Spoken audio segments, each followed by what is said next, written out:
Mesdames et messieurs, bonjour et bienvenue sur State of Mind, le podcast qui vous apporte de la paix à votre esprit. Aujourd'hui, je voudrais aborder un sujet qui touche de plus en plus de personnes dans notre société moderne, la dépendance aux réseaux sociaux. Ces plateformes qui étaient censées nous connecter les uns aux autres peuvent parfois se transformer en un piège sournois, capturant notre attention et manipulant notre esprit de manière négative. Les réseaux sociaux sont devenus omniprésents dans nos vies. Ils sont nos compagnons de tous les jours, nous tenant en compagnie du matin au soir. Mais savons-nous réellement comment ils influencent notre façon de penser, de ressentir et d'agir? L'une des façons dont les réseaux sociaux exercent leur pouvoir sur nous est à travers l'addiction. Oui, j'ai bien dit l'addiction. Ces plateformes sont simplement conçues pour nous rendre accros, pour nous inciter à revenir encore et encore et encore et à scruter notre fil d'actualité sans fin, à cliquer sur le bouton de rafraîchissement compulsivement. Et plus nous sommes accros, plus elles peuvent manipuler notre esprit. Alors comment ça marche? Les réseaux sociaux utilisent des algorithmes sophistiqués pour personnaliser notre expérience. Ils analysent nos comportements passés, nos préférences, nos interactions, pour nous servir du contenu qui nous gardera engagés. Mais trop souvent, ce contenu est conçu pour susciter des émotions fortes, de la colère, de la peur, de la tristesse, de l'envie. Ces émotions nous retiennent, nous accrochent, nous gardent prisonniers de nos écrans. Mais ce n'est pas tout. Les réseaux sociaux peuvent également altérer notre perception de la réalité. Ils créent des bulles filtrantes, des écochambres où nos propres opinions sont reflétées et amplifiées. Nous nous retrouvons entourés de personnes qui pensent comme nous, qui partagent nos points de vue, renforçant ainsi nos croyances et nos préjugés.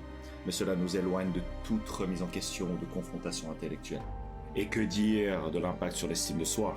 Les réseaux sociaux sont des terrains fertiles pour la comparaison sociale. Nous nous mesurons sans cesse aux autres, à leur vie apparemment parfaite, à leur réussite étalée en ligne. Et lorsque nous ne nous sentons pas à la hauteur, lorsque nous nous sentons insignifiants, nous cherchons refuge dans les likes, les commentaires, les validations virtuelles. Nous devenons dépendants de cette reconnaissance externe pour nous sentir bien dans notre peau. Mais il est temps de briser ce cercle vicieux. Il est temps de reprendre le contrôle de notre esprit, de libérer notre esprit des chaînes invisibles des réseaux sociaux.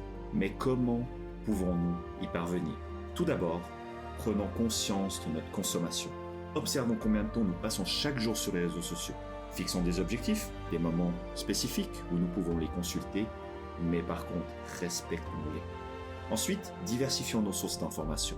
Ne nous contentons pas de ce que les réseaux sociaux nous servent comme information. Recherchons des perspectives différentes, des opinions divergentes pour enrichir notre compréhension du monde. Enfin, reconnectons-nous avec le monde réel. Sortons, rencontrons des gens en chair et en os. Engageons des conversations authentiques sans filtre ni like. Retrouvons le plaisir des activités hors ligne, des passe-temps qui nourrissent nos âmes et nos esprits. En conclusion, la dépendance des réseaux sociaux est bien réelle. Elle n'est pas invincible. Nous avons le pouvoir de reprendre le contrôle, de nous libérer de ces chaînes invisibles, en prenant conscience de notre consommation, en diversifiant nos sources d'informations et en reconnectant avec le monde réel. Nous pouvons retrouver notre liberté, notre clarté d'esprit et notre bien-être. Ensemble, libérons nos esprits, un clic à la fois. Merci infiniment d'avoir écouté le podcast d'aujourd'hui. Si vous aimez cet épisode et que vous souhaitez plus de contenu, n'hésitez pas à vous abonner. En attendant, prenez soin de vous et à très bientôt pour le prochain épisode.